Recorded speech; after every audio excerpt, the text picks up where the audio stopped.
Я приветствую вас, дорогие друзья, уважаемые гости и подписчики моего канала. Всем большое спасибо, что ждете нашей встречи со Степаном Демурой. Он на связи прямо сейчас. Степан Геннадьевич, здравствуйте. Добрый вечер. Друзья, всем большое спасибо за то, что приходите, за то, что отмечаетесь лайком, хорошим, добрым комментарием. Вообще, в принципе, за то, что мы вместе. Значит, возвращается на канале функция вот по этому QR-коду, который возле меня, можно прям что угодно, никого не дожидаясь, на экран написать. Поэтому милости прошу, как говорится. И канал поддержите, и, как говорится, и зальете все, что накипело, кипит и бурлит сейчас многое. В Европе Зеленский там как бы располагает, да, и надеется на томагавки, на какое-то дальнобойное оружие. На Валдае Путин уже как бы речь произнес и отвечает на вопросы. Такие очень интересные мысли, о которых мы здесь говорили, по большому счету. И вообще, если честно, Степан Геннадьевич, вас очень много вспоминали в комментариях на телеграм-канале Шелест и везде. И здесь по поводу Трампа, да, его поведение. Говорят, ну мы вообще ходили, плевались от Димура. Ну что он такое несет? Ну как это так? Ну, а потом как-то вот наблюдают за ним, наблюдают. Особенно вот под шатдаун, под вот эти все вещи, выступления перед генералами и вообще поведение его. И говорят, елки, а где Димура? По четвергам, поэтому включают Димуру. Значит, Димуру можно включить еще и в телеграм-канале, поэтому милости прошу. Я, как говорится, привычный к такому состоянию вещей, поэтому мне это монопенесуально. Поэтому переходите к Димуре на канал, а также ссылка в описании на вчерашний. 1 числа был мастер-класс, да, 1 числа была лекция, поэтому переходите, есть ссылка, интересуйтесь деятельностью Димуры. Милости прошу. Вопросы для нашей сессии вопросов и ответов, они будут звучать из сообщества YouTube, клуба зрителей, все как обычно. И начать предлагаю с такого вопроса. Ввиду вот этих всех перипетий, которые нас сейчас накрывают, насколько мир в Украине стал ближе? Ну, такой неожиданный вопрос. Обухом по голове. Насколько? Значит, варианты ответов. Не насколько. Стал. Только дальше.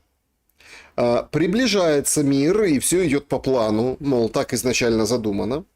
Или какой тут мир? Тут новая война на носу. В общем, голосуйте. Варианты, знаете, не взаимоисключающие, безусловно. И просто выберите свой оттенок серого. Степан Геннадьевич, какой оттенок выберете вы? А второй ответ какой был? Стал только дальше. Я бы сказал между вторым и третьим. Третий, это в Что? смысле, что все идет по плану и приближается мир. Ну, относительно, да. Подождите, это абсолютно два взаимоисключающих ответа. Поясните. Нет, ну все идет по плану, но мир стал только дальше. Вот. Да, друзья, голосуйте вы, мы в конце подведем итоги. Степан Геннадьевич, очень интересно выглядит положение дел, исходя из ожиданий и того, что мы сейчас имеем по состоянию на сейчас по поводу речи Путина на Валдае.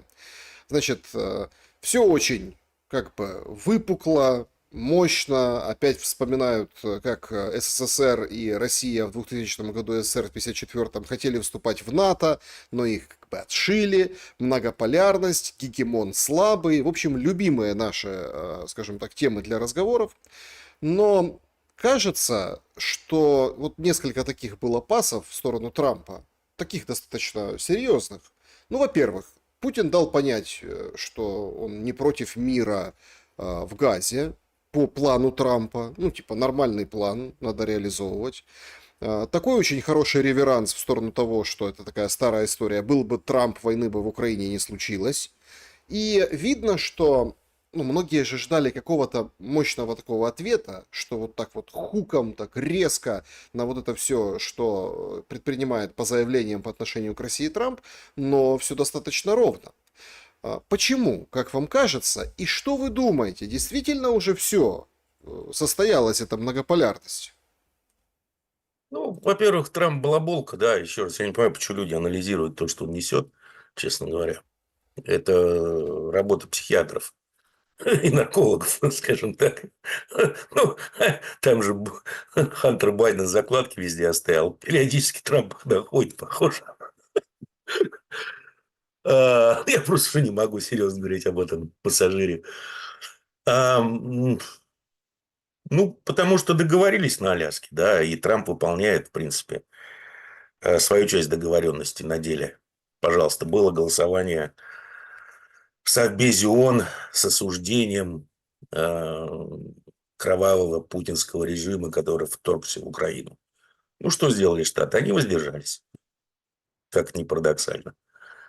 Далее, пока что никакие санкции не вводятся. Более того, Европу поставили на четвереньки, скажем так, сказав, ну, мы знаем, да, что, ребята, с удовольствием мы ведем санкции, но только после вас. А так, это значит, Украина теперь это ваша проблема, доставайте денежки, платите. Тут же Кая Каллас сказала, ай, мы не несем ответственности за Украину. Чего? Каечка, опомнись, ты о чем? Окстись, родимая. Поэтому я думаю, что, в принципе, те договоренности, которые были достигнуты, они выполняются, потому что это были не столько договоренности между двумя лидерами, сколько такая сделка, которую гарантировали высшие силы. Мгм. А высшие силы уже однажды Трампа ему показали. Кузькину мать, когда просто тупо прокатили его на выборах, которые он выигрывал в 2020 году. А что касается всех этих вооружений, всех этих разговоров, ну, я, честно говоря, не очень понимаю экспертов, откуда они берут все свои умозаключения, поскольку томагавки – это стратегическое оружие. Стратегическое оружие средней дальности, им обладают США и Великобритания. Причем бриты не могут их запускать без формального разрешения США. Поэтому кто даст стратегическое оружие Украине, ну, не смешите, как говорится, мои бейцы. Это все в пользу бедных разговора. Поэтому вот так вот. А что Гегемоша, скажем так, сильно ослабела и уже случился многополярный мир, ну, так об этом же и тот же Рубио сказал, по-моему, через месяц после въезда Трампа в Белый дом, что, ну, мы не можем больше быть мировым полицейским, поэтому да здравствует многополярный мир, мы типа уходим к себе в полушарие. И новая концепция Пентагона, она тоже говорит о том, что, ну, американцы поняли, что военный конфликт с Китаем невозможен, поэтому они уходят из Юго-Восточной Азии, концентрируются на своем полушарии. Единственное, что вот сейчас будет война на Ближнем Востоке, ну, как, В нельзя смысле, же просто... будет война, уже ж Да нет, заканчивается. не, она только начинается. Она еще даже началась. Ну, скоро начнется. А война что? За нефть. За тотальный контроль над Ближним Востоком со стороны США. На контроль нефти, ближневосточной нефти. И далее они раскручивают Венесуэлу, контроль над венесуэльской нефтью. Если вы к этому добавите собственную мощности по добыче США, вы получаете возможно, получаете очень интересную геополитическую задумку. А именно, хорошо, с Китаем мы военным путем не справимся, но мы можем их оставить без дешевых ресурсов. Потому что Китай сильно завязан на Персидский залив, на Иран и на Венесуэлу. Получает из Ирана и Венесуэла, ну, очень дешевый, с очень большими скидками. Так дешевле, чем из России. Конечно. А вообще Россия может чисто теоретически заместить вот эти нефтяные Ну, если так посмотреть, Иран продукты? легко. Иран легко, потому что там, если я не ошибаюсь, у них добыча вернее, экспорт что-то в районе 1 миллиона баррелей в день. Не такая уж большая цифра. А у Венесуэлы больше, но там ценник для Китая очень-очень сладкий. Потому что подсанкционные страны и тому подобное. Плюс Китай очень мощно зашел в Венесуэлу. Там, по-моему, порядка 70 миллиардов уже инвестиций китайских. Поэтому сейчас будет такая вот интересная заварушка геополитическая. Вернемся к Поэтому, Путину. да, гегемончик уже, ну, считайте, уже два гегемона официально так оформились. Один гегемоша превратился из гегемона, а второй окуклился в гегемошу Китай. Значит, Путин перед своей речью там ходил с книгой, у него там закладки, и потом оказалось, что это Пушкин, и он читал стихотворение Пушкина о Бородинской битве. И что ж, свой бедственный побег кичась они забыли ныне, забыли русский штык и снег, погребший славу в их пустыне. Значит, очень много таких интертекстуальных вещей произнес Путин, но в формате вот ответов на вопросы при, ну, кроме там вот этой мощной речи, ну, имеется в виду, как бы такой очень Я как-то соответствующий, пропустил ее действо. ну, в общем, соответствующей речи там моменту, все-таки это валдайский клуб, эксперты, там, ну, вот это все. Мгм. В интерактиве, значит, предложили ему ответить Трампу насчет бумажного тигра, слова, которые он повторил дважды, потом говорит, больше не буду, потом опять повторил. В общем, идите попробуйте разберитесь с бумажным тигром, заявляет Путин. Значит, если мы воюем со всем блоком НАТО и так уверенно себя чувствуем, и мы при этом бумажный тигр, то что тогда сама НАТО? Самое главное быть уверенным в себе, а мы уверены в себе. Ну и там ряд заявлений по Украине. К Украине сейчас мы перейдем. Слушайте, вообще, конечно, срежиссировано все очень здорово.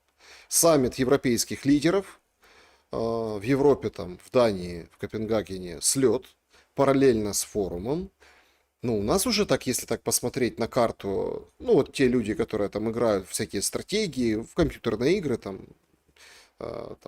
Age of Empires какие-нибудь там, да, вот эти стрелялки, цивилизации дерутся, то у нас, в принципе, уже все готово для того, чтобы запустить войну Европы и России.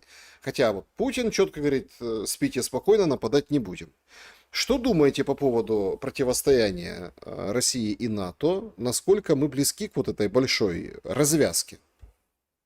Ну, я думаю, что без США никакое противостояние в принципе невозможно, потому что без США НАТО это, ну, так, сборище, э, как же, чтобы вас YouTube не забанил, сборище не бинарно, с очень слабым ВПК, в смысле возможного объема производства и возможности резко нарастить производственной мощности. Ну, у Штатов та же проблема, но, конечно, у них армия в разы мощнее, чем все европейские вместе взятые. И есть еще такое важное преимущество. Европейские армии, да и американская армия, они забыли, что такое война такой интенсивности. Это не конфликт с папуасами. Это совершенно другая уже война стала. Поэтому без США, я думаю, НАТО вообще никаких шансов нет. Я думаю, они это прекрасно понимают. И все это делается исключительно, вся эта истерия для внутреннего потребления, поскольку до этого был самый страшный враг демократического и свободного мира – это изменение климата. Сначала боролись с похолоданием, потом, когда похолодание не случилось, стали бороться с потеплением. Потепление не случилось, стали бороться просто с изменениями. Ну, скажем так, борьба что-то увяла, а население надо держать в тонусе, нужен враг для единения всего и вся. Вот придумали нового врага, страшного антихриста, который стоит, как сказал Макрон, у двери с кровавой мордой. Под это дело уже призывают затягивать европейцев в пояса, отказываться от социалки, как, например, в Германии, уменьшать социалку, потому что все силы должны быть брошены на борьбу с антихристом, поэтому общество должно объединиться, никакого инакомыслия и тому подобное. Это все так. Бла-бла-бла, на мой взгляд. Насчет Украины. Тут очень интересно, что Путин комментирует ситуацию на поле боя. Говорит о том, что 2/3 Купянска тоже вот странно, да, вот понятно, 2/3 Купянска под контролем России, зашли в Северск, Покровск, там 0,13% Луганской области до конца не контролирует российская армия.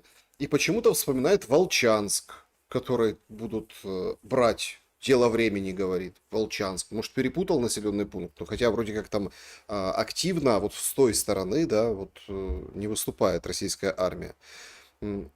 Смотрите, сейчас какая-то, ну вот такая пауза возникла после того, как Трампу успешно продали успехи вооруженных сил Украины на фронте, на Генассамблее и дальше. Российская армия захватила сегодня 3 населенных пункта туда, в сторону Днепропетровской области. Это уже подтвердили, хотя об этих населенных пунктах говорилось и раньше. Война идет в Днепропетровской области. Украина на Добропольском выступе рисует успехи. Скажите, складывается впечатление, что на земле как раз-таки в военном смысле решается мало. На села всем плевать, на людей плевать. Даже Путин тут говорит, элита не воюет, поэтому бросают на убой обычных людей и, мол, давайте найдите в себе смелость сесть за стол переговоров. Так в ком проблема, что переговоры не начинаются? И подталкивают ли эти переговоры события на фронте? Как вы оцениваете? Ну, проблема это в Европе, да, в американских неоконах и европейских глобалистах. Такое единое целое, да. Британская империя называется в новом виде. Которые не хотят мира, потому что у них концепция совершенно четкая, это нанесение стратегического поражения России. Концепция заключается в том, что, еще раз, надавить здесь, надавить там, вызвать какую-то панику, либо недовольство внутри страны, и бац, режим рухнет. У них даже есть специальная группа, можете сами в интернете найти, проект «Алхимия», возглавляемая каким-то лейтенантом, таким очень умным, непонятным. Как раз эта группа британская, они и разрабатывали стратегию вот этой новой войны, такой тотальной войны, как они называют, забыл уже, ну не суть важно. Войны по всем фронтам: информационный фронт, экономический фронт, финансовый, военный.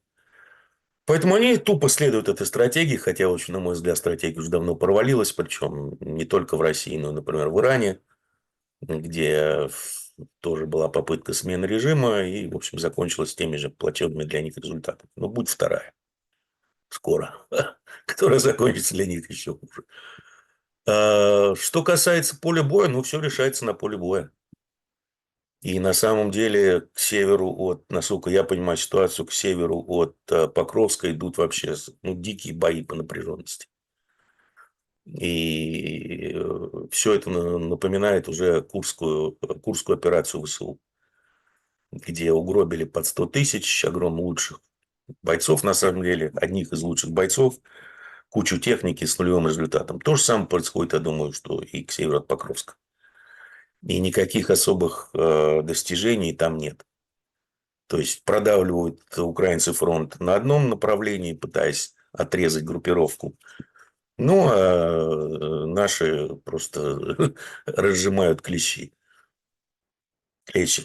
Поэтому битва там идет мощнейшая, жертвы огромные, на самом деле, с двух сторон, но имея полное преимущество в воздухе, это и ФАБы, и артиллерия, все на свете, и в дронах, как теперь оказывается, уже давно. Я думаю, что там потери, конечно, с украинской стороны просто огромные. А почему там такая битва идет? А почему, скажем, Купянск так достаточно легко отдают? Ну, во-первых, с Купянска убрали резервы как раз под Покровск. Ну, потому что там стык, вот этот выступ Добропольский, он на стыке линии обороны мощных. И когда прорывается вот такая линия обороны мощная, за которой уже ничего нет, считайте, до Днепра практически, разумеется, попытки этот прорыв убрать, потому что, это конец всей обороне. Потому что далее линии обороны, которые были построены там за последние 10 лет, условно говоря, их уже будут брать с тыла. Вот достаточно просто все объясняется. Почему такие напряженные бои именно в этом районе. Да, мы, собственно, в прямом эфире, и прямо сейчас идет атака на акватории Черного моря и на Севастополь по Крыму. Сегодня так вот слишком громко разгоняли историю. Сначала это там на Sky News эксперт военный выдал, а потом и украинские подхватили, тоже начали писать у себя. Это начало как бы приобретать такой эффект, такой лавины информационной, или лавинки, да? Короче, десант в Крыму. Десант. Ну да, следовало ожидать. Или какая-то, не знаю, там такая мощнейшая атака Крыма. И, в общем, Пофоткались Успели передать по интернету, потом их кончили, как обычно. То есть, мол, это будет такая консервная банка, которая вскроет эту войну, если ВСУ бросятся на Крым. Причем самое интересное, что нет никаких конкретных, ну, таких ресурсных, понимания ресурсных возможностей, вообще есть кем, чем, зачем, и как там долго можно находиться. Такая курская операция в Крыму получится. Что вы думаете, это больше похоже на блеф, отвлечение внимания или действительно западная мысль вот так вот толкает ВСУ на опрометчивый контрнаступ 2? Не, ну надо же как-то поддерживать, я думаю, оправдывать то, что наобещали Трампу. И то, что, я думаю, частично изменило его точку зрения. А, И товарищу Келлогу тоже нужно поддерживать свое, скажем так, реноме и значимость в администрации Трампа. Что вот я сказал, так оно и есть. Ну, поэтому я думаю, это если что-то и будет, это ну, положит опять кучу солдат ради информационного хайпа и краткосрочной потужной перемоги, которая уже давно надо привыкнуть, что любая перемога, она рано или поздно превращается в зраду зратную. Интересно, Путин так дал намек, да, о том, что это, кстати, очень интересный, мощный, может быть, в дальнейшем ход мысли и, как модно сейчас говорить, нарратив, а ВСУ не является стороной конфликта. Нет, Украина вообще не является страной конфликта. Она театр конфликта, театр военных действий, территория ведения прокси-войны. Рубик об этом сказал, тот же Госсек, что да, США ведут прокси-войну против России. Тут можно цитировать уже официальные источники, а не домысливать что-то. Ну, об этом, кстати, Орбан сказал, что, в принципе, у Украины нет никакого суверенитета от слова совсем. Потому что она полностью финансируется Западом. Это, на самом деле, Украина в этом смысле, она идентична Израилю. Это ЧВК Запада, который выполняет грязную работу Запада в данной войне. А что это меняет в понимании того, как заканчивать эту войну? Ну как, это меняет очень много, а именно, поскольку у вас нет никакого суверенитета у Украины, вы всего лишь прокси-сила, ЧВК, все вопросы будут решаться за вашей спиной и без вас. А будет поставлен перед фактом, что надо подписывать бумажки. Не хотите подписывать бумажки? Хорошо, товарищ Залужный, например, подпишет бумажки.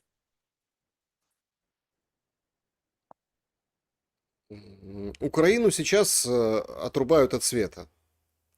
Я бы не сказал. Ну, почему бы не сказали? Ну, так и есть. Черниговскую область Все отрабатывают. как-то через одно место, как всегда делают, на мой взгляд. Но мы видим про большие проблемы, ну, там на достаточно больших территориях с Ну, электроэнергией. пока да, но так от света не отрубают, на мой взгляд. Это так, локально вот. Дают типа понять. В Генштабе Вооруженных сил Украины сказали, что, ну, как бы ищут возможности, в общем, всеми силами и средствами, если условно вырубят Киев от света, то будут вырубать Москву. Как вы оцениваете перспективы блокаута в Москве? Очень низко, поскольку Москва очень хорошо прикрыта ПВО. Поэтому, возможно, какие-то генерирующие мощности и будут выведены из строя, потому что ПВО это не стопроцентная панацея, да. Возможно, даже диверсионные акты на территории Москвы и Московской области по поводу мощностей. Но на самом деле их столько и столько путей резервирования, что я не думаю, что Москву можно отрубить от электричества либо ВСУ, либо ГУР, либо кто там, СБУ. Я не думаю, что это реально. Ну, об этом вовсю трубят. Ну, я так понимаю, это косвенно означает, что блэкауты в Попытки Киеве будут. будут. В Я Киеве. думаю, да, отрубят, да. Да. И западенцев тоже посадят на темный паек. Как-то куча... Начинать от Западной Украины, чтобы они в себя чуть пришли. А то они, как оказывается, у вас самые пассионарные, только воевать не хотят. Интересно, что такая, знаете, прям череда пошла. Там мэр Ивано-Франковска, потом еще один мэр. Говорят, что вот с 10 числа готовимся к блэкаутам и к там, тяжелейшей ситуации.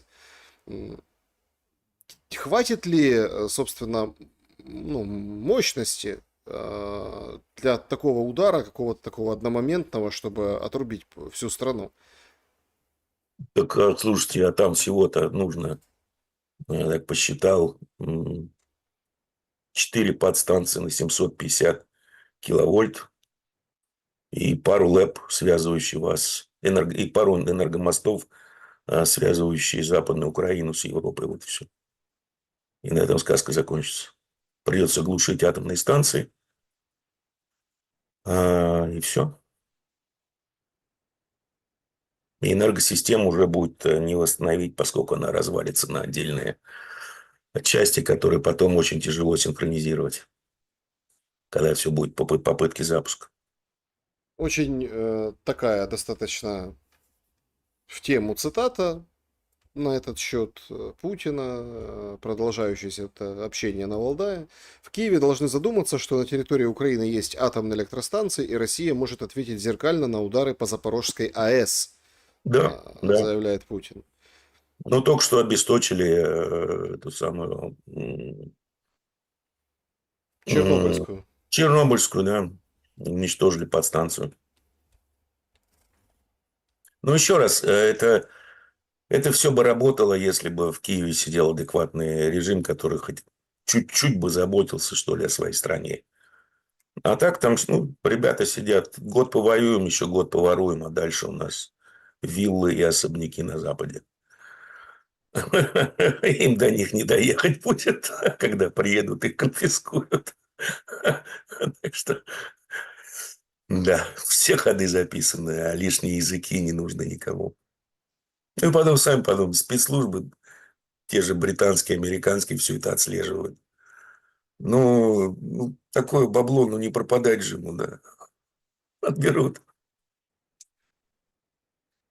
Как вы думаете, ну вот, опять-таки, Путин дает вот такой посыл, что как лодку назовешь, так она и поплывет, комментируя переименование Министерства обороны Америки в Министерство войны. Мол, в России такого никогда не будет, и, в общем, будет обороной заниматься конкретно это силовое м, ведомство. Степан Геннадьевич, что можно сказать о планах Соединенных Штатов Америки и чё это они так взялись за волосатых, с лишним весом, разных ориентаций, военных? Ну, не знаю. Нужно приводить армию в чувство, наверное, как они считают. Ну, потому что у них реально начались проблемы с набором. Например, в США было очень много потомственных семей военных. То есть, отец служил, сын или там два сына, они тоже шли служить в армию. И когда началась эта трансгендерная вакханалия небинарная, плюс еще чумка, когда заставляли всех прививаться, очень много стало военных покидать армию, причем кадровых военных.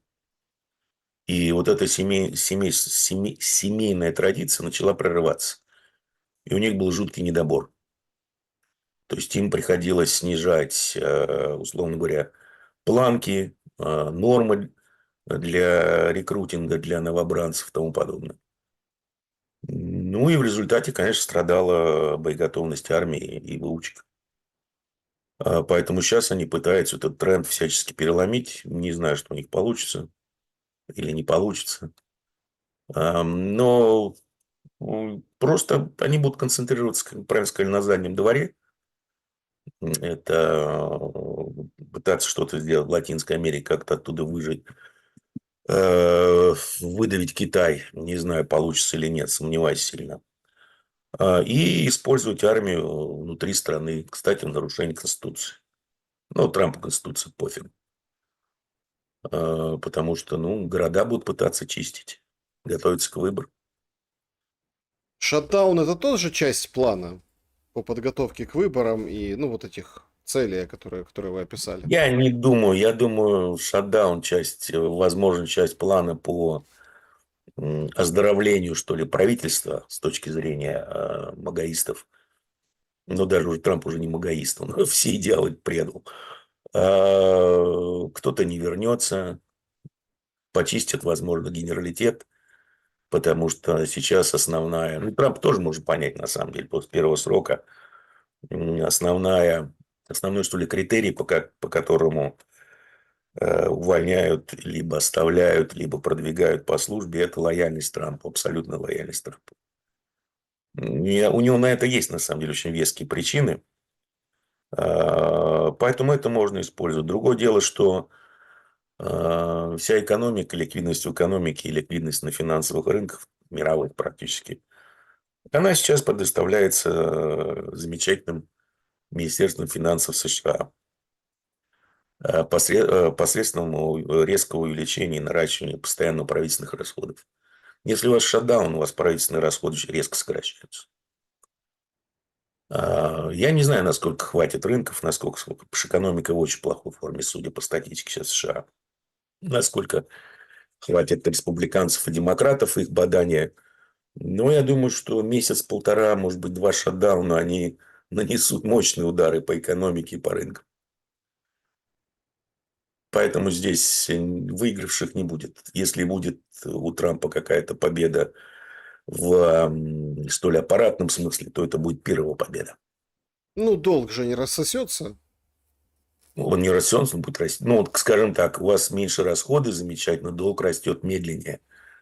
Ну, ребята, у вас из банковской системы, и с рынков, и экономики, и из экономики уходит ликвидность. И все катится в бербок сразу. Ну, посмотрим, насколько их хватит. Но это реальный, на самом деле, шанс. Потому что какие-то расходы, ну, скажем так, расходы на оборону, расходы на безопасность, они остаются, но порядка 60 или 70%, ну, кто как оценивает, да, правительственных расходов во время шатдауна прекращаются. Это очень большая часть. Это очень сильный удар по ликвидности в экономике на рынках в данной ситуации. М, Значит, если мы попробуем понять дальнейшие, ну, шаги Трампа, я так понимаю, что, судя по всему, Хамас будет согласен на вот эти 20 пунктов. Не будет. Не будет. Ну, то есть, Потому смотрите, что логику просто. В чем логика? В том, чтобы ему нужна вот эта вот медийная классная победа. То есть, да, все, я закончил войну с Хамас на кому? Ближнем Востоке. Натаньяху? Трампу. Трампу, ну, если вам нужна победа, то, скажем так, вы не согласовываете 27 пунктов с арабами и предварительно с Хамас, потом приезжает Биби Натаньяху и меняет пункты. И вы говорите, представляете план, который ни с кем не был согласован, за исключением Натаньяху. Если вам нужна победа медийная. Хамас не согласится, хотя арабы давят на него сейчас, как черт знает что, обещают золотые горы. А что ему соглашаться, он побеждает. Он победил уже в медийном плане Хамас. Он побеждает на земле. Тикток-маг не может его одолеть. Чем дальше идет война в Газе, эта операция, тем больше раскол в израильском обществе, тем больше усталости и потери в израильской армии. Ну, ребята уже с крутых Меркав 3-4 пересели на Меркава 2. Из каких-то музейных экспонатов, считайте. Так что Хамас, у него все хорошо. И Ну, каждый день геноцида, он же ведь транслируется 24/7 во всем мире. И все, и еще раз, Израиль, у него была прекрасная бизнес-модель. После Второй мировой войны называлась «Я жертва». Эту бизнес-модель они похоронили, уничтожили сами. Другой нет. Теперь они агрессоры в глазах всего мира. Все идет в пользу Хамас пока. ну, Зачем им прекращать? Трамп говорит, если Хамас откажется, я стану на сторону Нетаньяху, и тогда А сотрем... сейчас он на чьей стороне? Кто вообще финансирует этот геноцид? И кто его прикрывает на международной арене? Америка полностью. Что они еще могут сделать? Дать Израилю ядерное оружие, а так оно у него и так есть. Он Иран их хорошо так пошерстил, все их файлы и секретные данные. Пожалуйста, можете посмотреть на дизайн, структуру всех ядерных объектов, дизайн боеголовок, где что стоит. Все слили, все скачали. Поэтому, ну, вот как еще Америка может помочь Израилю? Вместо израильтян бомбить Газу, ну, израильтяне так с этим прекрасно справляются. Оружие американское поставляется за счет американских налогоплательщиков. А международное прикрытие Израиля со стороны США полное. Что они еще могут сделать? Что там Трамп говорит? Что он еще может сделать? Нахмурить брови? Грозно. Сжать булки, похрустеть? Ну, так никто в это уже не верит. Ну, Грету Тунберг развернули со Ну, своей флотилией свободы. Ну, как развернули? Задержали, да, то есть задержали. Ну, это да, все, 500, Греточка. 500 человек. Греточка из правильной семьи, поэтому ей таки ничего не будет. Она может вытворять все, что угодно. Ну, вообще ситуация вообще не смешная в секторе Газа сейчас. А там пипец, там голод, геноцид, болезни. И снимается 24/7. Израильтяне слишком поздно спохватились. В самом начале говорил, что, ребята, вас просчитали как лохов последних. Вы сейчас будете творить геноцид. Посмотрите, что будет с вами.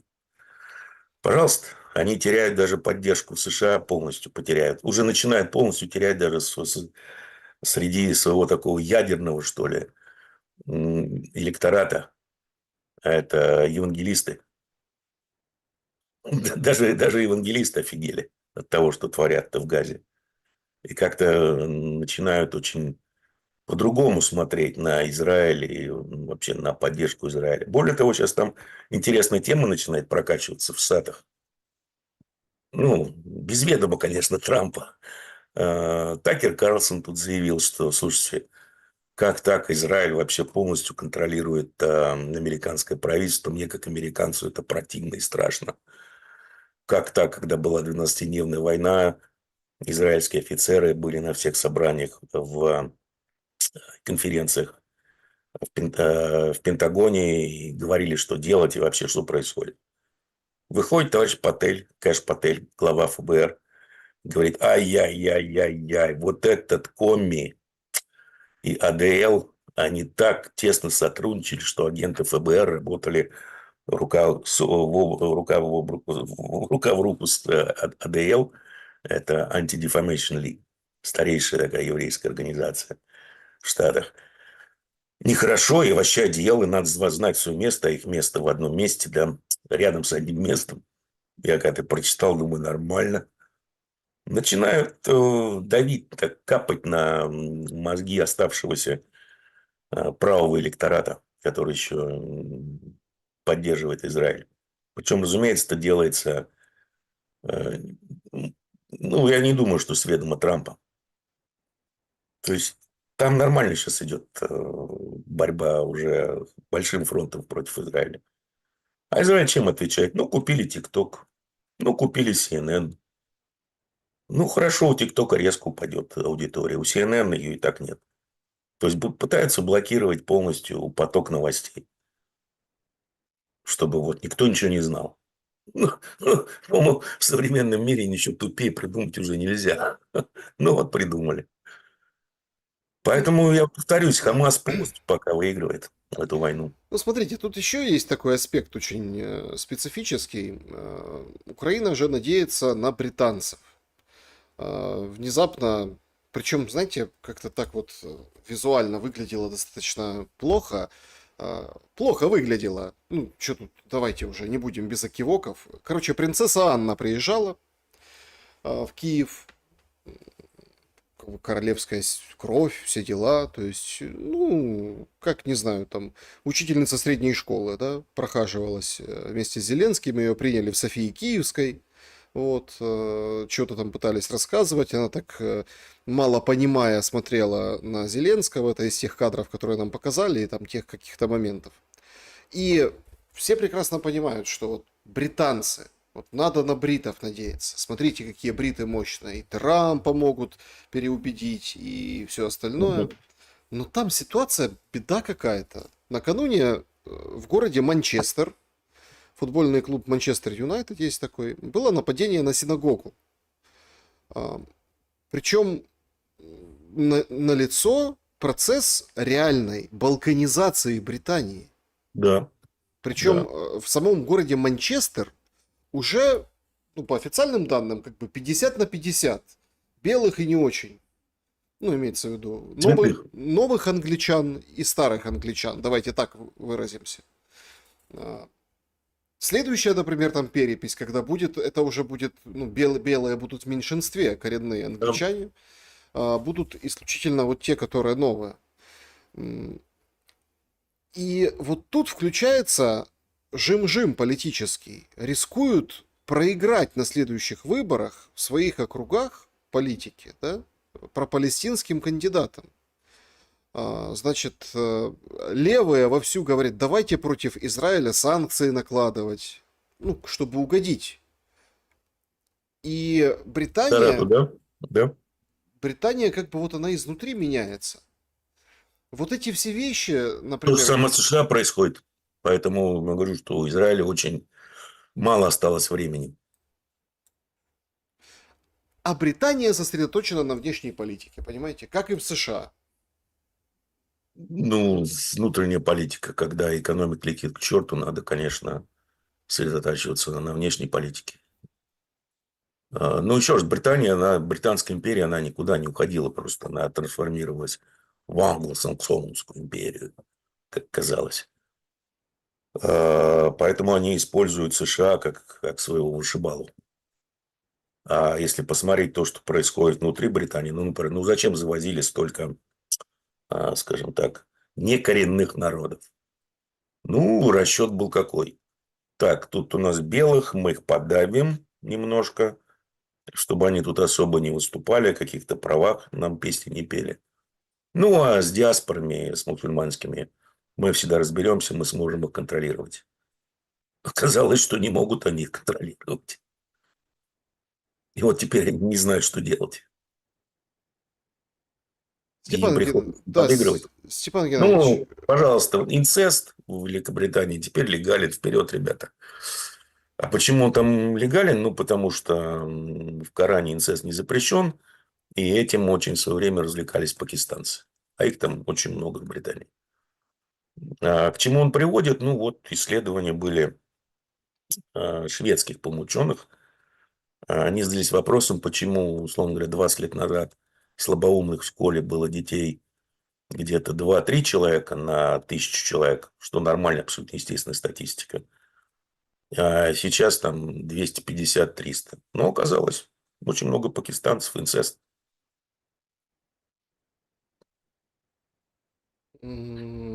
значит, продолжается, ну, так я одним глазом тут поглядываю за изречениями Путина, там он общается с присутствующими на Валдае, и очень несколько интересных моментов я хочу коротко, но обсудить, хоть это там не совсем, но это подходит под нашу тему, да. Во-первых, про Европе там леща бросил Путин, говорит, вот венгры хотят быть венграми, а те, кто не хотят венгры быть венграми, они служат Урсуле фон дер Ляйен и как бы за нее, да. А те, кто венграми хотят, они за Орбана. В общем, окукливаются национальное движение по всей Европе. По поводу Трампа высказывается Путин, что он любит эпатировать, но умеет слушать и слышать. Он комфортный собеседник.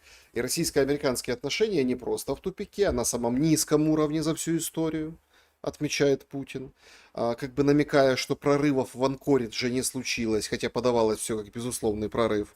И по поводу самого Анкориджа, внимание, приоткрывается шторка таинственности. Оказывается, вот после сегодняшнего Валдая, Путин четко сказал, что факт встречи стал знаком восстановления двусторонних отношений, но в Анкоридже говорили только об Украине.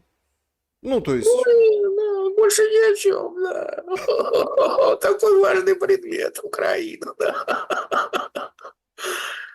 Да, шифроваться разучился, товарищ. О других договоренностях не говорили. Нет, нет, нет, конечно. Да. Говорили, говорили. Не верите Путину, получается? Но он же матерый ГБшник. Как им можно верить? Это да. Значит, ну, это, конечно, интересно. Только об Украине говорили, об украинском урегулировании больше ни о чем. Это слова Путина. Но тут давайте перенесемся в Европу, дальше, туда, немножко на запад. Путин говорит, что на самом деле вот с мужем Жана Мишеля Транье, Макроном, у Путина очень хорошие рабочие отношения. Макрон красавчик. Его спрашивают, а как же там танкер захватили, спецназ? Он говорит, так мы, в общем, это пиратство, да, но мы не понимаем, как этот танкер юридически или каким-то другим образом относится к России. Поэтому, судя по всему, Россия так отползла в сторону от этого акта. Ну а зачем тогда нужен был этот акт хорошему Макрону с хорошими рабочими отношениями с Путиным? Ну, не знаю, не знаю. Я думаю, нет, ну как он нужен, для чего? Тема прокачивается всячески. Теневого флота, как он опасен. Вот якобы с 3 кораблей теневого флота запускались дроны над Данией. Я думаю, что следующим этапом, возможно, будет атака какого-нибудь танкера из теневого флота, который там загадит чье-нибудь побережье, и все скажут, теневой флот. Старые гребаные танкеры, ржавые, вот, они очень опасны для Балтики, поэтому надо все дело прикрывать. Хотя танкеры теневого флота даже моложе, чем в среднем танкерный флот, как казалось. Я думаю, все туда идет. Ну, что Путин скажет? Ну, вот, что он скажет?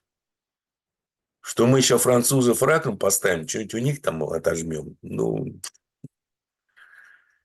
это не Медведев. Медведев бы сказал и сделал на самом деле такие вещи. А тут, ну, это вообще не наш. Комар тут носа не поточит.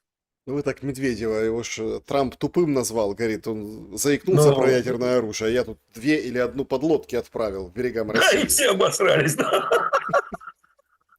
Нет, нет, нет, ну, понимаете, при всех, скажем так, особенностях товарища Медведева. Так они же самые лучшие. Стоял Трамп, распинался, говорит, на 25 лет опережают всех на свете, американские подлодки. И тут к берегам России отправил.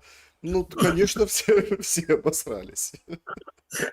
Все-таки Медведев с мозгами все в порядке, в отличие от Трампа. Да, ой. Нет, я почему-то говорю, просто достаточно вспомнить, как Медведев, будучи президентом, очень быстро разобрался, по-моему, с узбеками или с таджиками, которые тогда захватили 2 транспортных самолета наших, которые летели из Афганистана. По-моему, в 2011 году это было. Арестовали экипаж, что-то впаяли им сроки там за 5 лет. Ну, Медведев сказал, ребята, сейчас ваши все ценные специалисты очень быстро окажутся в местах компактного проживания на родине. Через 2 дня всех освободили, самолеты вернули. Разительный контраст с тем, что происходит сейчас. Поэтому я и говорю, что Медведева на него нет. Он бы ему устроил. Макрон имею в виду.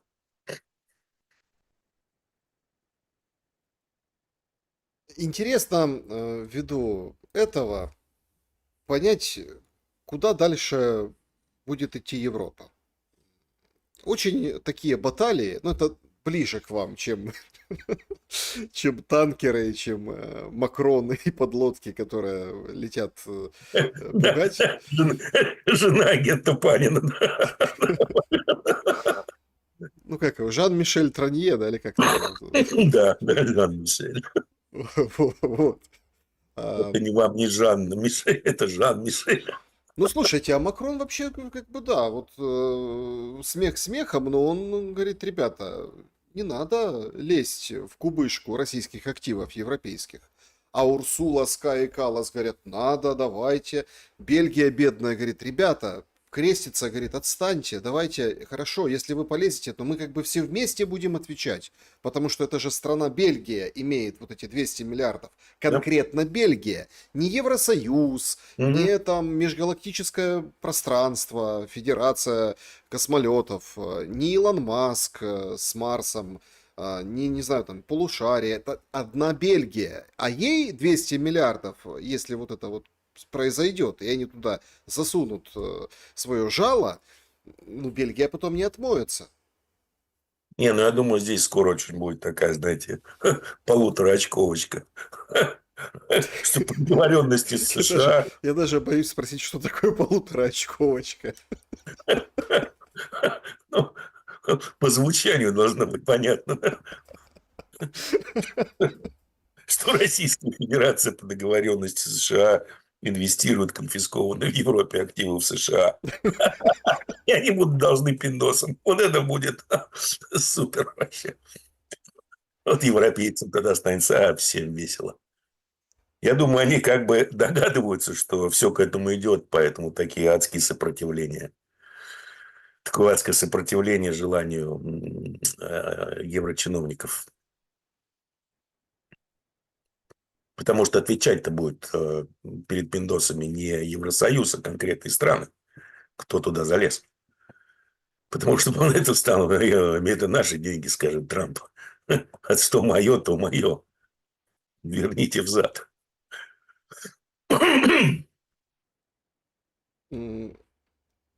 И все-таки по поводу, скажем, поддержки Украины. Странная история.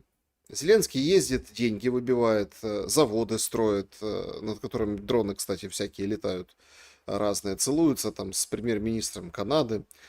Ну, она женщина. И Ермак целуется, хотя она тоже ну, женщина. А А, Ермак-то, да, ну, лесбиянка получается. Вот. И понимаете, и мы понимаем цену этих поцелуев, это конкретные бабки. Потому что в Дании там завод Миндича, эта компания, Firepoint, все нормально, то есть все хорошо. Фламинго, тот, который в лучах заката, который круче томагавка на самом деле летит и дальше, а, сегодня там пишут, Срослось с ними. Все уничтожили к да, черту. сегодня пишут, что все уничтожили, причем это же дает там повод думать о том, что, фламинго были, ну, то есть это Ну, не, были, ну, не стало, да. не Были, виртуальные были. какие-то вещи. В общем, каждый день убытки, убытки, а они вот как-то вот с европейцами там находят этот общий язык по поводу денег. Но в бюджете выходят представители бюджетного комитета, говорят, слушайте, так 300 миллиардов гривен, да, то есть, ну, там, почти 8 там, миллиардов. До конца этого года нет, и вполне вероятно с 1 ноября могут начаться проблемы с выплатами зарплат военным. Дальше это же депутат из бюджетного комитета выходит через 2 часа, видимо, поступил звонок откуда нужно, сказали, Ша, ты чего тут? И она там начинает объяснять. Короче, Европа, дай гроши. Ну, вот это вот все. Европа, дай денег. То есть конкретно. А, так, а если Европа выделяет деньги, вот Урсула 4 миллиарда, 2 из которых на дроны, там вот эти все инициативы, Пурла и все остальное, а денег нет в бюджете, то где они? В чем тогда смысл вот этой поддержки? Часть денег уходит обратно в Европу, в черную кассу и в карманы политиков, в черную кассу партии и того же Европарламента. Часть остается в карманах украинских чиновников. Какая-то часть там идет на какие-то игрушки вроде дронов, небольшая. Поэтому денег нет. Еще раз, почему в свое время руководство Украины отказалось от программы Ленд-Лиза, предложенной американцами? Потому что там не деньги, там железо. Их не распилишь, и это американцам тоже невыгодно, потому что Украина давно уже превратилась с Майдана в такую мощнейшую прачечную. Для всех. И для республиканцев, особенно для демократов, для Евросоюза. Все эти истории с оборонными предприятиями на территории Украины, которые будут строить западные партнеры. Ну да, что. Земляные работы очень дорогие, бетон тоже дорогой. Бетонные работы. Вроде что-то построили, вот-вот запустим линию, бац, Искандер пролетел. Ну, что сделаешь? Где деньги? Ну, вот, разрушили мерзкие русские. Это чисто откатные схемы. Ну, это как строительство там очередного энергоблока.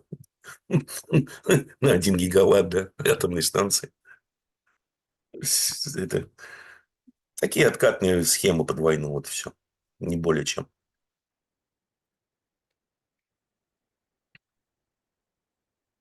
Просто непонятно, до каких пор будет эта война Пока продолжаться. фронт не рухнет, либо режим Зеленского не рухнет в результате каких-то внутренних разборок, внутренних проблем. Но внутри как бы разборок нет. Все под колпаком. Спецслужб и так Пока, далее. пока. Понимаете, спецслужбы легко перекупаются, да? Приходит к тому же этому, кто у вас там сидит. Красавчик такой. На СБУ-то. Фамилия у него такая прикольная. Малюк, Малюк. Приходят к нему западные кураторы и говорят: слышь, Малюк, твои счета. Хочешь их увидеть? Он: да. Делай, что тебе скажут. И на следующий день нет Зеленского. Это все. Все же банально. Поэтому здесь ничего от, скажем так, внутренних... Не, конечно, все это можно оформить там а-ля Майдан, там руководящая направляющая сила, появится демократическое свободное общество, бла-бла-бла. Но если на это время, если на это желание и ресурсы сейчас у Запада, не знаю. Поэтому, еще раз, пока все идет и все развивается ситуация в Украине в интересах Запада. Украина держится, Украина сражается, Украина наносит, скажем так, ущерб и экономической, и энергетической инфраструктуре России, убивает русских на фронте. То есть наносится ценой жизни украинцев, наносится ущерб России. Это Запад устраивает, до последнего украинца. Как только, скажем так, начнутся реальные проблемы в украинской армии, например, огромное будет количество дезертиров, оно растет постоянно, но, скажем так, станет критическим. И нужно будет украинскому обществу дать какой-то новый символ, новую надежду, чтобы они продолжали умирать на фронте. Ну, у Зеленского не станет очень быстро вместе с этим, с Ермаком. Потому что в армии они непопулярны. Как можно мотивировать армию вообще, общество украинское на по- последний тропонаступ? О, Залужный герой. Специалист по котлам монтирует котлы под ключ. Герой, герой. И в армии уважаемый, и в обществе там гимны ему слагают и песни поют народные. Пожалуйста, вот последняя надежда. Уж под него руководством-то уж точно победим. Ну, вот, например, сценарий, да. Ну, и, пожалуйста, война может продлиться еще, я не знаю, там, дополнительные 6 месяцев. Я имею в виду не к сегодняшнему сроку, а вообще. И вполне возможно, что Запад достаточно скоро на такой финт ушами пойдет. ну, в общем, Ну, я не есть... знаю, ну, подавился там Зеленский, знаю, косточкой, передоз у него, еще что-то. Ну, нет больше президента. Нужны выборы. Пожалуйста, у нас есть кандидат. Тут, понимаете, может быть вообще страшнее сценарий. Об этом мало кто говорит, потому что, ну нет выборов и нет выборов, все. Да, ну, как бы все принимают. А по большому-то счету, ведь тему с продлением военного положения, отсутствием там выборов как таковых, можно же качать дальше. Ну, Можно. условно, куда переходит власть? Спикеру. Спикера чего? Да можно Ну, в Раду поменять как тоже бы. не было выборов давно. А, Мы же с вами тему обсуждали. Понимаете, власть нелегитимна, но она нелегитимна, когда кому-то выгодно. А когда другим выгодно, она легитимна. Эта закладочка, на самом деле, на будущее очень страшная. Она еще сыграет. Потому что, ну, тот же Путин, на самом деле, правильно сказал, что хорошо, мы договоримся с Зеленским. А кто бумажки будет подписывать? И какова стоимость этих подписанных бумажек? Кто он? Например, вот уже он показывается, что ну, в данный момент Россия выступает с позиции силы, поэтому ставит вопрос о легитимности. А потом у Запада могут быть какие-то еще свои, скажем так, рассмотрения по поводу использования вопроса легитимности. Поэтому это еще сыграет этот вопрос. Это такая закладочка на будущее. Степан Геннадьевич, а может вот эта вся история с Европой, с вот этими энергоносителями, с Трампом, который... Ну вот многие же аналитики, которые там не касаются темы войны в Украине и ну, всего прочего, они же, я имею в виду политической составляющей, военно-политической, да, вот происходящего, и газы той не касаются. Они просто смотрят на цифры, объемы, зафрахтовано что, что не зафрахтовано, чего как на следующий год, следят за золотом. Уже теперь, внимание, начинают следить за серебром. Это вообще что-то интересное. Ну, потому что золото как бы шибко дорогое, ну вот серебро тоже, оно там как бы волатильно. Степан Геннадьевич, а может это все накрыться медным тазом финансового кризиса, который все ждут? А что именно? Ну, есть Накроется многое, но что именно вас интересует? накроется война, я имею в виду, вот как таковая. Нет, нет, нет, нет. Ну как, она накроется исключительно в случае, она накроется в том смысле, что Украина может вообще остаться без поддержки какой-либо. Это да. Но это, я думаю, так и произойдет. К этому все идет. Потому что, смотрите, правительство Британии, Франции, Германии, ну, Германия, они просто одной ногой в могиле, имею в виду правительства политические. А Франция и Британия, они одной ногой в могиле экономической. Они не могут элементарно свести концы с концами в бюджете. То есть нужно что-то резать. Политически это самоубийство и в той стране.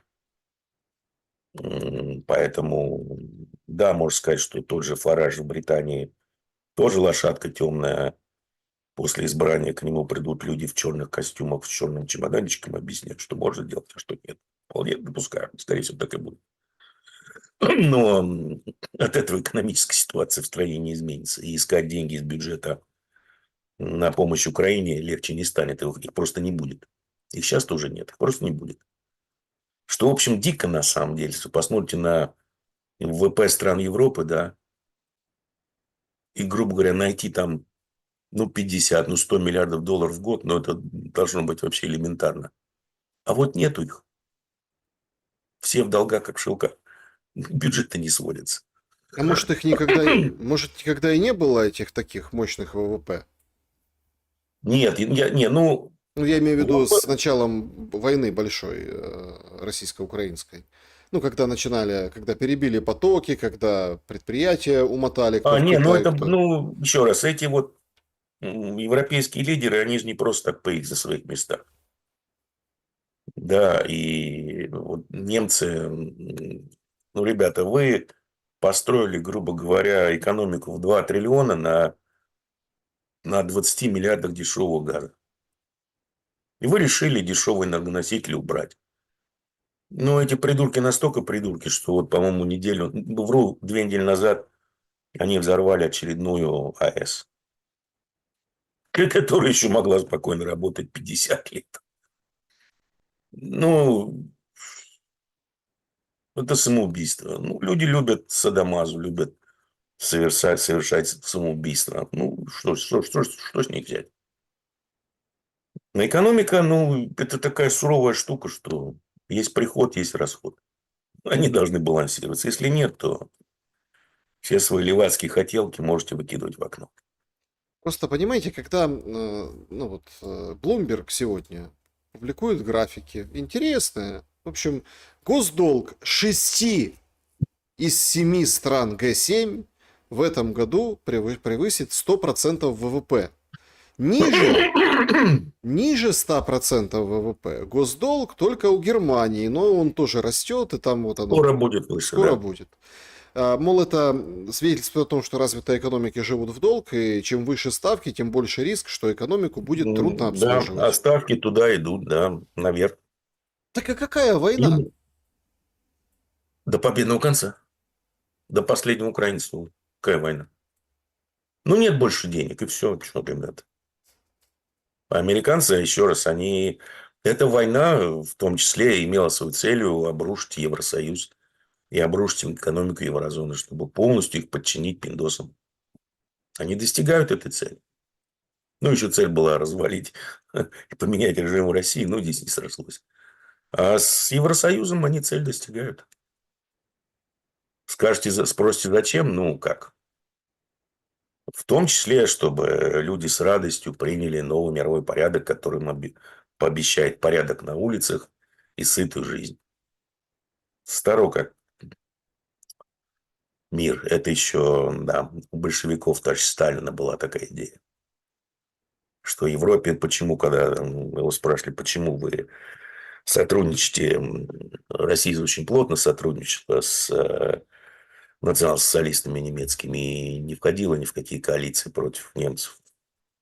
Говорит, ну как? В Европе нужна большая война, потому что Европа не готова принять идеалы социализма. А вот когда там все будет нахрен разрушено, жрать будет нечего, работать негде, социализм придет и спасет всех, условно говоря. Ну, конечно, скажут, что этого закрытого пленума в 1939 году не было, и все это враки. Это газета «Искайка» написала, что враки, и газета «Правда». Ну, ребята, в архивах-то все есть. Конгресса США. И письма, в том числе венгерских коммунистов, с тем же вопросом товарища Сталина, и ответ на эти вопросы. Поэтому ничего нового никто не придумал. Ну, конечно, так вот, если подводить итоги, сейчас будем подводить итоги вашего вопроса, нашего опроса и вашего голосования, значит, тут просто сыпется опять новое, скажем так, ну, это параллельным курсом, кто смотрит, например, эфир на Валдае, значит, в общем, по поводу цветных революций тоже высказался, как о приеме Путина, и понятное дело, тут ну, в общем, готовы продолжать с Россией говорить, и вроде как и по-милому все, да, но как бы ответ прозвучал в сторону Соединенных Штатов Америки. Пиратство, кокошники очень широко обсуждается. Я хочу в финале вот куда вот сюда развернуть, да. Понятно, что с украинской точки зрения, украинской пропаганды, пропагандистские ресурсы выискивают нечто другое. Значит, сообщения приходят, да, о том, что пока Путин выступал, 1700 километров от границы Украины нанесен удар по одному из крупнейших производителей азотных удобрений в Российской Федерации. Предприятие вышло на рекордные объемы, более 2,3 миллионов тонн продукции, в том числе производство взрывчатых веществ. Возможно, это новый рекорд по дальности поражения. Понимаете? Ну, могли запустить из территории России. Да, но Легко. да, паутинка, Да. там, чего-то такое. Дело не в этом. Дело в том, что... А вот в этом же смысл этой всей войны. Да. Ну, вот так, если объективно. Ну Пока, да, значит, Путин нанесение. выступал, Да, мы там да, заводик шандарахнем. да, да, заводик. Ну, сейчас вас вообще могут обесточить. По большому счету. Почему это не было сделано раньше, не понимаю. Ну да, ну посмотрите, 38% нефтеперерабатывающих мощностей сейчас в России простаивают. Начинают закупать бензин в Китае и республиках Средней Азии, например. Это что, красавцы. То есть, идет третий год войны, никакого существенного прикрытия ПВО стратегически важных предприятий нет. Супер. Я понимаю, конечно, страна огромная, тут все не закроешь, но хотя бы элементарные вещи какие-то делать. Протидроновые сетки и тому подобное. Нет, зачем? Но, в принципе, да, Украина, еще раз, она используется как торпеда, которая должна нанести максимальный урон России. Ну, частично справляется с задачей, но в основном это просто нереально, потому что из-за стратегической глубины, которая есть в России, и которой, казалось, нет на Западе и в США. Подводим итоги нашего сегодняшнего голосования. Они такие. Насколько мир в Украине становится ближе? Ну и вот что проголосовала наша аудитория. Спасибо большое, друзья. Поставьте, пожалуйста, лайк. Нас 27 тысяч онлайн. Значит, 14% приближается. Все идет по плану. 18% стал только дальше, 31% ни насколько не стал ближе мир, и 37% о каком мире вообще речь. Тут новая война, новая на носу. Ну, там проценты немножко сейчас изменились, 37, 31. То есть, я вот просто не могу понять. Ну, если мы попытаемся вот с холодной головой, я вот кручу в конце там нашу дискуссию вокруг этой темы. Извините, что это как вот, да, вот как вот этот вот танец, да, вокруг стульчика, С да, бубном. с бубном. Смотрите, ну это же архи невыгодно. Это же путь к катастрофе этих государств. Маленьких, больших, европейских. Это же не как, это же не СССР даже. Хотя СССР не воевала. Ну, имеется в виду там экспедиционная афганская война, там еще где-то в Африке, там где-то там, да, вот они воевали. После Второй мировой, имеется в виду, Великой Отечественной. То есть это же у них система управления в Европе другая. Они же, ну, не могут позволить себе воевать. Зачем они вот это вот... Неужели все идет к войне какой-то лютой? Ну, еще раз, я думаю, просто вы делаете весьма распространенную ошибку, что вы, скажем так, свою логику, вот то, что вы наблюдаете на Земле, условно говоря, то, что вы видите вокруг себя, пытаетесь анализировать, вы применяете к власть имущим сейчас вообще во всем мире, в любой стране. У них своя логика, потому что они живут в своем мире. Их мир раньше имел связь с реальностью посредством спецслужб, Мгм. которые предоставляли, ну, достаточно адекватную информацию. Сейчас никакой связи с реальностью нет, поскольку спецслужбы выродились точно так же, как элиты, и они предоставляют информацию наверх, ту, которую хотят слышать. Потому что среднее и высшее звено спецслужб хочет продвижения по службе, хорошей, успешной карьеры. А политики используют информацию тех же спецслужб не для, скажем так, анализа принимаемых решений, а для обоснования уже принятых. Поэтому, когда вы слышите риторику Келлога, когда вы слышите, там Трамп за ним повторяет, либо там куча каких-то экспертов из Европы, из Пентагона несут какую-то, простите, куцпу, они, они не пудрят вам мозги. Они реально так считают, что мужество.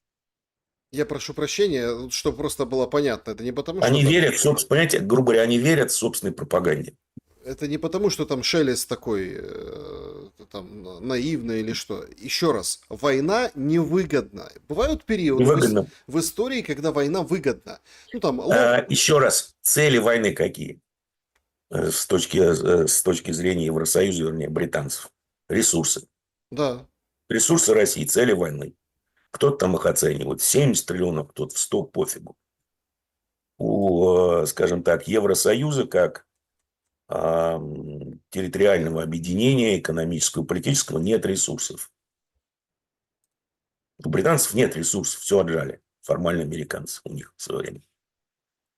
У американцев есть ресурсы, у китайцев тоже есть ресурсы и доступ к ресурсам. Вот вам цели войны. Цели войны. Именно поэтому в свое время Россию не принимали в НАТО и так далее. Я не понимаю вот этот идиотизм, когда, по большому счету, в не очень благоприятных погодных климатических условиях там популяция России за копейки добывает эти ресурсы, продает на Запад. В чем проблема? Вы меня, конечно, извините, но опять-таки, это вот не укладывается в голове, да. Значит, я хотел только что пример привести быстро вам, да, там какой-то опять французский генерал говорит, что мы должны быть готовы, там, рекордные бюджеты на следующий год, прям сегодня вечером мужики французские должны собраться и отправиться в пункты В сбора. Одессу. В Одессу, да. Да, то есть мы должны, мы готовы, вот это все такая бравада. А, Это с одной стороны. Но сейчас опять вообще просто расслоение мозга начинается у многих. Вы же читали этот материал, ну или попадался вам, может, Financial Times, почему Украина выигрывает. Ну и там... Нет, не Не попадался. попадался? Украина Нет, выигрывает. Причем потому что не проиграла. это да. Ну, там начинают издалека, с крейсера «Москва», с вот этих всех, ну, мост, ну, вот эти все вещи. Потому что они там какие-то там живые, маневры, туда-сюда. Такое ощущение, и вот издалека начали и говорят, что Путин не может добиться с помощью войны политических целей, значит, что Украина выигрывает. Ну, вот А такая какие формулировка. политические цели у Путина? Ну как Не же, раскрывай. надо демилитаризация, чтобы русский А, язык не обижали, чтобы денацификация была, чтобы не так, угрожали России. демилитаризация идет, она налицо, например. И вот смотрите, а, ну да, тут приходит опять свежее заявление Путина, что томагавки на поле боя не повлияют. И вот смотрите, свежее заявление. Украина выигрывает, да? Выходит Андрющенко, он сейчас светится, это зам, не зам, а советник мэра Мариуполя, тот, который сидел где-нибудь там подальше, и типа он в бункере, оформили ему в Мариуполе, когда Мариуполь брали. Потом они как-то так расстались, и этот Андрющенко стал как бы директором Центра изучения оккупации. И вот он на полном голубом глазу говорит, жителям Запорожской области нужно готовиться. Необходимо выехать на некоторое время и переждать активную фазу российского наступления. По телемарафону, Степан Геннадьевич, открыто. Говорит, уезжай, Запорожье. Русские наступают. Так мы ж побеждаем. Не, ну их тоже можно понять. Многие сливают инфу об украинских частях, где что находится. Поэтому да, надо, чтобы мирняк уезжал. Да нет, еще раз, я не знаю, это очень, наверное, видно, ваша ошибка, скажем, ну, условная ошибка, я объяснил. Это вот когда люди начинают оперировать понятиями реальной экономики, обосновывая свои какие-то инвестиционные решения в виртуальной экономике, то есть на рынках. Угу. То же самое, они очень быстро обнуляются. Короче, на рынок мне не лезть, я так понял, в этом плане. Потому что я про реальную Да у вас и какие-то... так все хорошо, судя по всему. Я имею в виду... Просто вы пытаетесь вот... У вас есть, условно говоря, свое наблюдение, и вы значительно ближе к Земле, у вас есть связь с Землей. И исходя из того, что вы наблюдаете, вы строите свою картину мира, используя логические построения. Наверху, у них не то чтобы своя логика, у них своя картина мира, которая с тем, что происходит на Земле, связана очень слабо.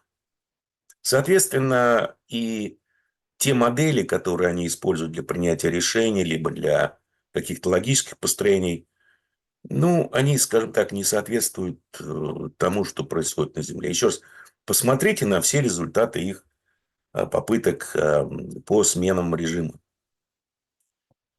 Милошевич, Путин, аятоллы, они действуют одинаково, совершают одни и те же ошибки и ничему не учатся. Они не обучаемы. Это все. Сейчас вот вторая иранская компания их еще раз ничему не научит. Но уже будет поздно, в принципе. Так, друзья, давайте перейдем к вашим вопросам. Ох, как мы с вами. Ох, ничего себе, мы с вами прям как это Да, затрепались так нормально. затрепались. Давайте тогда режим Блиц, чтобы все равно как бы эта рубрика была, потому что это, наверное, самая главная рубрика. Вы нас извините, что иногда мы так можем. Валдай и голуби сегодня называется эфир, поэтому мы так, знаете... Дай голубь. Кто на кого нагадил? Ой. Так, поехали, вопросы. Давайте с сообщества начнем. Значит, хочет прояснить Вильям вопросы. Сразу несколько. Ну, давайте так. Насколько разумно предполагать, что Британия и Европа подчинятся Индии и арабам, учитывая обилие новостей по демографическому вопросу? Не подчиняться, нет. Какие отрасли экономики можно считать целевыми для Российской Федерации в ближайшее время? Вроде как есть официальный список, но финансирование программ под этим же отраслям, по недавней информации, будет сокращаться. Ну, у нас элита, она живет с природной ренты, а Мгм. не с прибыли от экономики. Поэтому отрасли, которые приносят природную ренту, и будут приоритетными. Все остальное – это бла-бла. Возможно ли вообще в России создать и развивать свой бизнес, или на значимых оборотах неминуемо сожрет крупный бизнес и уважаемые семьи? Я думаю, ну, так происходит на всем постсовке, да, как только вы переходите очередную планку, определенную планку по прибыли и доходам, ну, вам делают предложение, от которого вы не можете отказаться. Алексей задает вопрос. Война войной, а космос по расписанию. Там полное сотрудничество, мир, дружба. Тимура. Вопрос. Верит ли он, что на Луне кто-нибудь, был кто-нибудь, кроме Незнайки и барона Мюнхгаузена? И второй вопрос. Что прячут в Не было, Антарктиде? не было. Прямоходящих там не было, на мой взгляд. То есть не было высадки на Луну, вы считаете? Кубрик-то снял отличные ролики, но с ляпами. А что прячут в Антарктиде? Там секретные базы на Нербе. Там живет Гитлер. Вернее, он жил в Аргентине, там живут его последователи и семья, внуки, дети. Диана спрашивает, добрый день. Правильно ли я понимаю, что парадокс этой войны в том, что русские воюют с украинскими за то, чтобы украинцы жили по собственной конституции, нейтральный статус, язык, религия, нераспространение ядерного оружия, но украинские власти не собираются подчиняться никаким правилам, тем более написанным самими собой? Ну, можно и так посмотреть. Потому что по факту, если формально подходить к вопросу, так оно и получается. Здравствуйте, Владимир Галиченко. Степан утверждал, что источником ликвидности сейчас ФРС не является. Если источник ликвидности сейчас правительство США, на чем растет рынок, или рынок не понимает текущей ситуации, не под шатдаун ли дефицит ликвидности загнали рынки вверх? Ждем падения теперь всего? Пожалуйста, можно ваше мнение? Ну, это опять, я думаю, теория про злого коварного кукла, который кого-то куда-то загоняет. Еще раз, ликвидности море. Посмотрите на индекс финансовых условий в США. Да, он находится на уровнях, которые раньше соответствовали нулевой ставке и проведению массированного количественного смягчения. Сейчас ставки за 4%, и ФРС проводит до сих пор количественное ужесточение. Вопрос, откуда ликвидность? Ответ, от трежерис. Это все.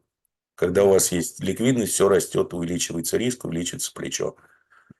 Маргинальный долг на Найсе, на том же, он максимальный за всю историю. И, скажем, маржинальный долг, прошу прощения, который был в 2008 году, либо в 99-м, вы его на графике просто не увидите. Он там далеко внизу. Это все. Рецепт для катастрофы. Мася Ивановна, пользователь. Добрый вечер. Слушала много дискуссий по поводу предложения Трампа по Газе. И все сходятся на том, что Турция и Катар за него, а значит у Хамас нет шансов. Они согласятся, и Израиль потом всех подчинит. Только Иран ему посопротивляется, но и его предатели сдадут. Что скажете? Ну, больше бреда, честно говоря, не слышал. Предателей в Иране практически не осталось. На них был расчет при первой попытке смены режима, он с треском провалился. Даже прозападные и демократичные силы, так называемые, в Иране, они объединились вокруг флага. И до сих пор там бегают. Так что, что касается Катара, ну, Катар вместе с Нетаньяху, вместе с Масадом они создавали Хамас, долго его финансировали. Поэтому сейчас уже перестали. Но, как видим, у Хамаса проблем нет даже с горно-проходческим оборудованием. Они строят новые туннели. Поэтому многие аналитики, они вообще не представляют, что там происходит на Земле. В этом замечательном уголке мира. Ох, уголок мира, прям цветущий сад. Скоро будет. Да. Одессит. Добрый вечер, Степан Геннадьевич. Вот вы умный, начитанный, опытный человек. Объясните мне одноклеточному, просто в двух словах. Правда ли, что евреи убили нашего Господа Иисуса Христа? И правда ли, что евреи для того, чтобы создать свое государство Израиль, геноцидили другие национальности? Степан Геннадьевич, простыми словами, для меня необразованного. Евреи Христа не убивали, его убили римляне, согласно шумерскому фольклору. А, Геноцидили всех и вся, ну, начиная с 20-х годов прошлого века, когда эта территория еще была протекторатом Британии. Террористическое государство началось, теперь просто... Израиль начался как террористическое государство, но теперь все маски сброшены. И сионизм пришел к своему естественному виду варварству. Мгм. Почитайте историю создания государства, кто были первыми президентами государства, чем они занимались, в чьих террористических списках они состояли. И, между прочим, государство Израиль обязано своему происхождению и вообще выживанию в первые несколько лет дальше Сталину. Военачальники, техника военная, все были советского полива. Игорян, вопрос. Знаю, что звучит странно, но, пожалуйста, прочитайте Александра. Слышал мнение о том, что Путин и вся верхушка власти России была поставлена Западом после распада СССР, и сейчас проект «Россия» заканчивается для Запада. Они его закрывают после будущей войны против НАТО, где Россия проиграть должна. Затем глобалисты переключатся на рыбу побольше, Китай. Это главная коммунистическая угроза Западу. Не Россия, а именно Китай. Поэтому все так быстро закручивается в противостоянии НАТО и России. Следующим, получается, будет Китай. Даже я не смогу это прокомментировать, чтобы Чего? не обижать человека. Да бред сил кобыл. Просто по поводу контроля Западом. Да, был частичный. Ну, вернее, сначала полный, потом была Мюнхенская речь товарища Путина, по-моему, 2007 года. Она была вызвана тем, что, скажем так, попытки наследников и ставленников Ёбня, прошу прощения, Ельцина Бориса Николаевича, они попросили у Запада возможности легализоваться на Западе, как Запад сделал с предыдущим итерацией семьи. Им было отказано. Ну, а дальше все, скажем так, пошло уже по накатанной, и было принято решение менять режим и вообще, по большому счету, дробить Россию. Но что-то пошло не так опять. Опять пошло не так. Поехали, чат трансляции. Здравствуйте. Зачем в России силовики заставляют извиняться русских на коленях под камеру? В чем смысл? Смысл в том же, что делают с белыми в Британии. Я уже говорил, зачем это нужно. Британия делает то же самое. Британцы, правда, пошли чуть дальше, и теперь белые поражены в правах частично. Ну, это, По например, сравнению с понаехавшими. белые, когда понаехавших хрипят, их потом вот это вот Да, подвергают да, таким. да, да, да, да, да. Является ли Набиуллина засланным казачком ФРС, и это согласовано с Путиным? Не знаю, при чем тут ФРС, скорее Ми-6. Но Путин всячески одобряет и поддерживает действия Набиуллиной. Мгм. Владимир, вопрос. Степан Геннадьевич, как вы относитесь к Герману Стерлигову, к его деятельности в 90-е годы и к деятельности в последнее время? Благодарю за ответ. А кто это? Это создатель биржи Алиса, известнейший гробовщик постсоветского пространства. А теперь он ударился в православие. Ну, и, по-моему, немножко тронулся мозгом.